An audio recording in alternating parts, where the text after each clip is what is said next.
In a major safety move, the National Rugby League has capped contact in training in a bid to reduce injuries, including concussion.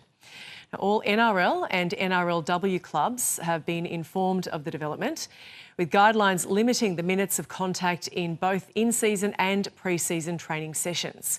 Reporter Jessica Halloran joins me now from Sydney. Jessica, why has the NRL made this move? Well, the NRL released a statement this morning saying the training load guidelines are designed to enhance player safety and have been developed following extensive research. So it's basically just a major move in really protecting players from injury, but mostly head injuries, which is really a big issue in the game. And so what do the players think of this? Yeah, well, the players have been pushing for this for quite some time. We've had former Roosters captain like Luke Keary come out a couple of years ago and say that he hadn't understood why contact hadn't been reduced in training already, as you know, leagues overseas like the National Football League in America have been doing it since 2011.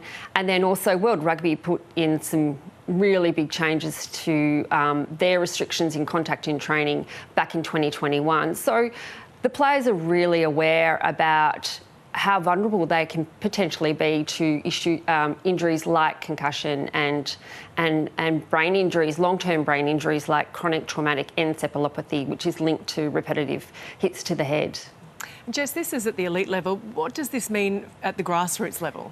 Yeah, that's a really interesting question, Gemma, and that hasn't been determined yet, whether or not the grassroots will be following suit, that perhaps the NRL will say to their junior rugby league clubs and amateur rugby league clubs, actually, this is what our research is telling us, is that you have to be really careful about the contact in training, because we know that at the game's grassroots, there can be an intensity on the training field as much as there can be at the top of the game.